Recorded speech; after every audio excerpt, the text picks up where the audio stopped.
என்னை பொறுத்த வரைக்கும் அம்மாவை ஒரு சிஸ்டரா பார்த்தேன். அம்மா இல்லை அப்படின்னு சொன்னோடனே அடுத்த கட்ட நடவடிக்கைக்கு போயிடுறாருல.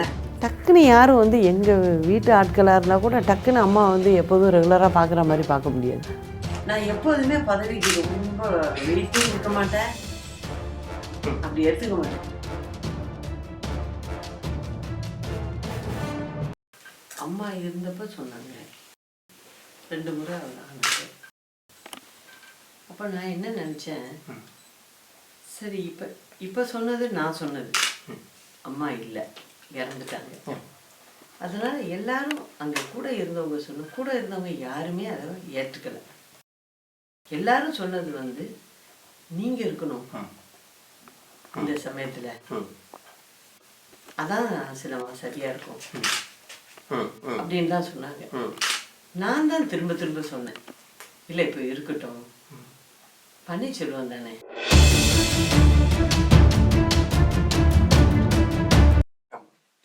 திரும்ப வந்து ஒரு முறை எனக்கு கச்சை ஒன்றா இணைக்கும் போது அப்போவும் நான் தான் போய் பேசினேன் அந்த அம்மாக்கிட்ட. அந்த அம்மா என்னை கூப்பிட்டாங்க.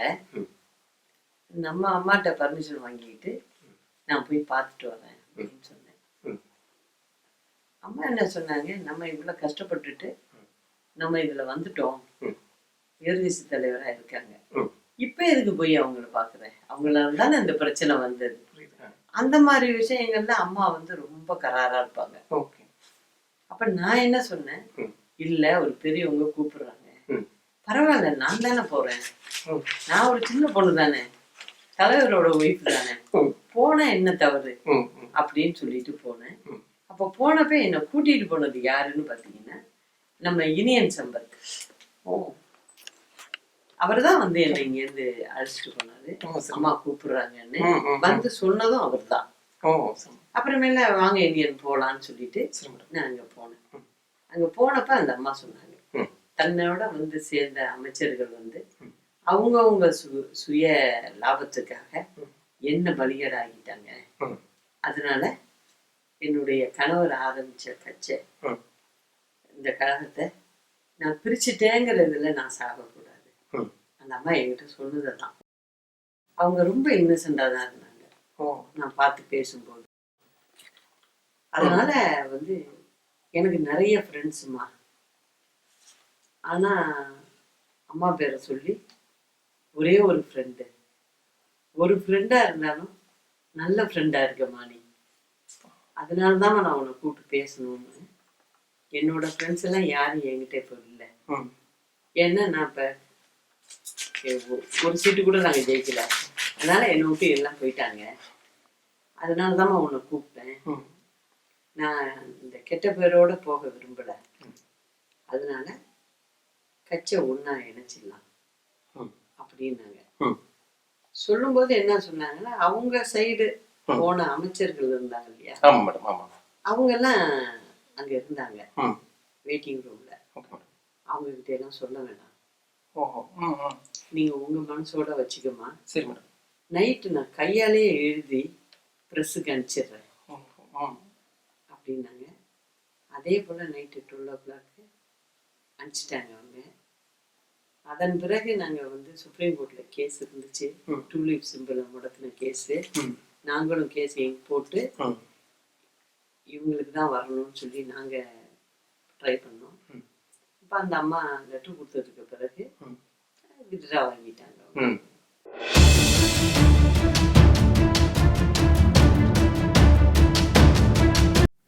அம்மாவை பொறுத்த வரைக்கும் அவங்களுடைய இமேஜை ரொம்ப பார்ப்பாங்க.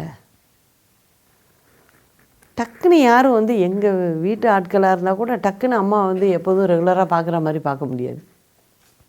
அவங்க ரெடியாகி இங்கே வந்த பிறகு தான் பார்க்கலாம். அப்படி தான் அவங்க. அது மட்டும் இல்லாமல் இன்னொன்று பார்த்தீங்கன்னா, செப்டம்பர் 22 ஹாஸ்பிட்டலுக்கு போகிறோம். 26 25 நல்லா 24 ஈவினிங்லேருந்தே நல்லா ஆயிட்டாங்க. உட்காந்து நல்லா பேச ஆரம்பிச்சிட்டாங்க. அப்போது காவேரி பிரச்சனை அந்த நடுவர் பண்ணுறதுக்கு எங்கள் லாயரும் கர்நாடகாவை சேர்ந்த லாயரும் வந்து அவங்களோட ரிப்போர்ட்ஸை சப்மிட் பண்ண சொல்லியிருந்தாங்க. அந்த சமயத்தில் பார்த்திங்கன்னா அம்மாக்கிட்ட சொன்னேன், இது மாதிரி ஆஃபீஸர் சொல்ல சொன்னாங்க, உங்களுக்கு இன்னும் 3 நாள் இருக்குது சப்மிட் பண்ணணுன்னு சொன்னாங்க, எல்லோரும் டிஸ்கஸ் பண்ணிக்கிட்டு இருக்கதாகவும் சொல்ல சொன்னாங்க அப்படின்னு. எல்லோரையும் வர சொல்லிவிடு. ஏன்னா லாயருக்கு வந்து நான் சில பாயிண்ட் சொல்லணும். ஏன்னா இது ஒரு இந்த ரெக்கார்டு தான் பேசும் இனிமேல்.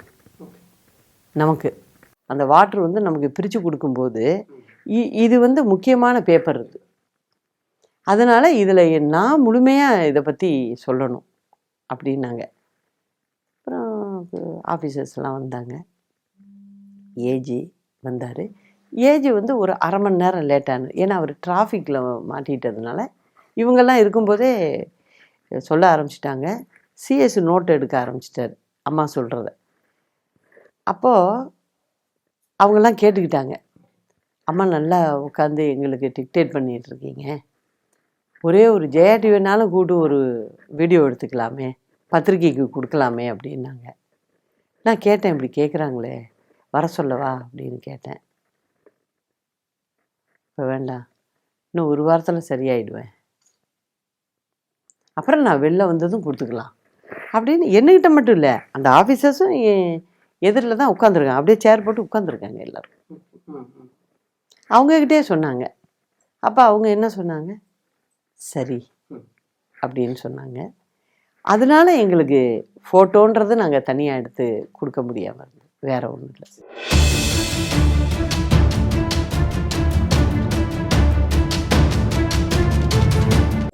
ஒரு லீடர்கிட்ட பக்கத்தில் இருக்கிறவங்களுக்கு இது வந்து வரத்தான் செய்யும். அதுக்கு போய் நீங்கள் பதில் சொல்லிக்கிட்டே இருக்க முடியாது. அப்படின்னா நம்ம டெய்லி சொல்லிகிட்டு இருக்கணும்.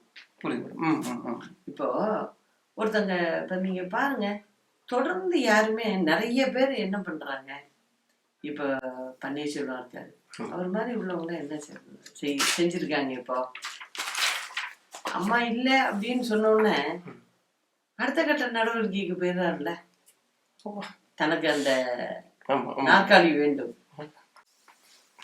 இல்லையா, அந்த ஆசை மனுஷனுக்கு யாருக்குமே வந்துருச்சுன்னு வச்சுங்க, அவங்களுடைய நடை உடை எல்லாமே மாறிடும்.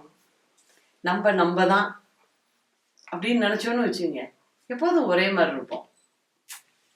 இப்ப நாங்கெல்லாம் வந்து நிறைய அம்மா சிஎம் ஆகாத நேரத்துல கூட நான் இதே வீட்டுல அம்மாவோட தான் நாங்க இருந்திருக்கேன். என்னை பொறுத்த வரைக்கும் அம்மாவை ஒரு சிஸ்டரா பார்த்தேன், அக்காவா பார்த்தேன். எனக்கு அக்கா தான் அவங்க. அந்த சிஎம்மா இருக்கிறப்பையும் நான் ரொம்ப பெருசா நினைச்சுக்கல, சிஎம்மா இல்லாதப்பையும் நான் அதை வந்து பெருசா நினைச்சுக்கல. ரெண்டையும் ஒரே நோக்கத்தோடு தான் நான் பார்த்தேன். அதனாலதான் நான் ஒரு மனுஷியா இருக்க முடியுது. இப்ப கூட அன்னைக்கு வந்து அவங்க இறந்து போயிட்டாங்களே, சரி நம்ம போய் சிஎம் ஆகலாமன்னு நான் நினைக்கலையே. எனக்கே அந்த ஞாபகம் வரலையே. எங்களுடைய அமைச்சர்கள்லாம் சொன்னாங்க, இருந்தாலும் அவங்களுக்கு நான் சொன்னது, நான் அக்காவுக்கு செய்ய வேண்டிய கடமைகள் நிறைய இருக்கு, நான் அதெல்லாம் செய்யாம இதை ஏத்துக்க முடியாது, எனக்கு அதுதான் முக்கியம். இப்போ அப்படிதான் நான் சொன்னேன். அது என்ன காரணம் அப்படின்னா, நான் எப்போதுமே பதவிக்கு ரொம்ப வெயிட்டும் கொடுக்க மாட்டேன், அப்படி எடுத்துக்க மாட்டேன். எப்பயுமேங்க பதவிங்கிறது வந்து நிரந்தரம் இல்லை. பதவியும் சரி பணமும் சரி, நம்ம மட்டும்தான் நிரந்தரம் யாருக்குமே. அப்படிங்கிறத ஒரு மனுஷன் வந்து மனசுல நினைச்சிட்டோம்னு வச்சுங்க, எது இருந்தா என்ன இல்லைன்னு என்ன, நம்ம எப்போதும் போல இருக்கோம் அப்படின்ட்டு போயிட வேண்டியதுதான்.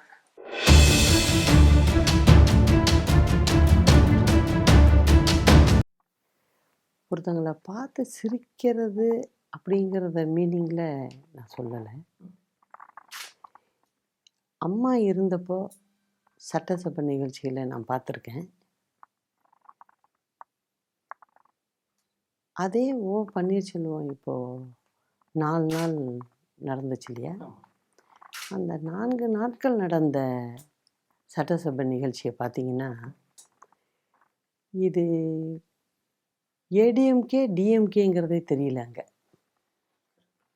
அதை நான் மட்டும் சொல்லலை, எங்கள் கட்சியில் உள்ள அனைத்து சட்டமன்ற உறுப்பினர்கள், மற்றும் அமைச்சர்கள் எல்லோரும் என்கிட்ட வந்து அதை முறையிட்டுட்டாங்க. இது 4 நாளாக நடந்த நிகழ்ச்சியெல்லாம் பார்க்கும்போதுமா, சின்னம்மா ரொம்ப தப்பாக இருக்குது, தவறாக இருக்குது. இது அம்மா இருந்தப்போ இருந்த சட்டசபை நிகழ்ச்சி மாதிரியே இல்லை. அவர் எதுக்கு எடுத்தாலும் கெஞ்சிறாரு அவங்கள்ட்ட. அது மாதிரி ஒரு நடைமுறை நம்ம இதில் இல்லை. இது ஏதோ புதுசாக இருக்குது, புதிதாக இருக்குது அப்படின்னு சொன்னாங்க. இவங்க சொல்கிறதுக்கு முன்னே எனக்கு பட்டுச்சு அது டிவியை பார்த்ததும். ஆனால் நான் வெளில சொல்ல, வெயிட் பண்ணலாம் அப்படின்னு நினச்சேன். அதில் ஒரு நாள் பேசும்போது துரைமுருகன் ஒன்று சொன்னார். அது ரொம்ப சிந்திக்க வேண்டிய விஷயமா போச்சு. அது நான் ஒரு பொதுச் செயலாளர் அப்படிங்கிற முறையில் அந்த அவருடைய அந்த பேச்சை கேட்டோன்னு நான் ரொம்ப யோசிச்சிட்டேன்.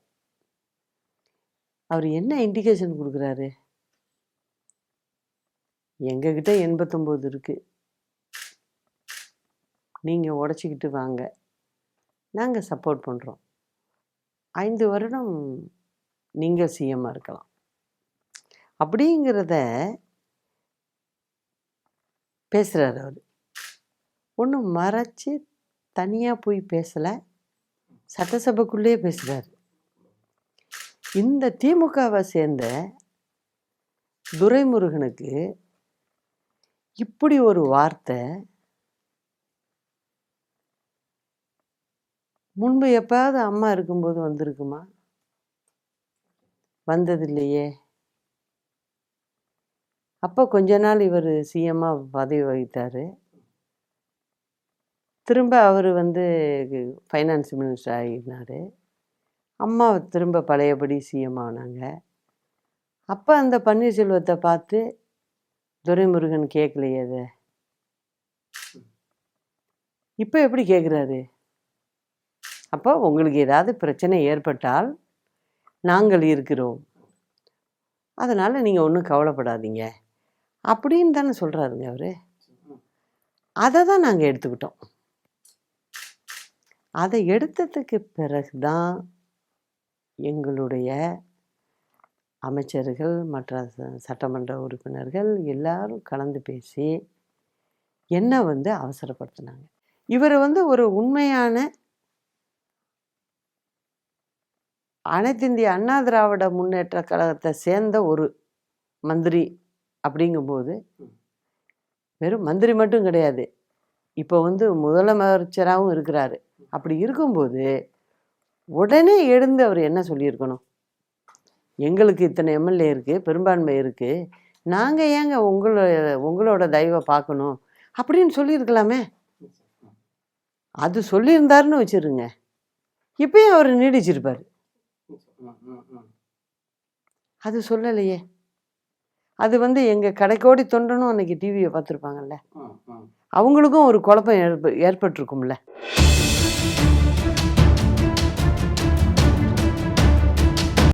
ஒருத்தங்க உருவாகும்போது அவங்க வந்து ஒரு கேப்பபிளாக இருந்தாங்கன்னு வச்சிங்களேன், இவங்களை எப்படி நம்ம இழுக்கிறது, வெளில விடுறது அப்படிங்கிறது வந்துடும். நீங்கள் ஒரு ஆஃபீஸ்ன்னு எடுத்துங்க, அதில் ஒரு நல்ல இன்டெலிஜென்ட் பாய் இருந்தாக்க உடனே அவருக்கு எதிர்ப்பு நிறைய வரும். அதுதான் உங்களுக்கு அரசியல்லையும் அது வரத்தான் செய்யும். அதை நம்ம பார்த்துக்கிட்டு இருந்தோம்னு வச்சிங்களேன், நம்மளால் வேலை செய்ய முடியாது. அதனால் இது சொல்கிறவங்க சொல்லிட்டு தான் இருப்பாங்க. நம்மளை பொறுத்த வரைக்கும் இந்த அம்மாவுடைய அரசு நல்லபடியாக வந்து மக்களுக்கு என்னென்ன செய்யணும்னு சொன்னாங்களோ அதெல்லாம் நம்ம தொடர்ந்து செய்யணும். அதில் தான் நாங்கள் யாருன்றதை காட்டணும்.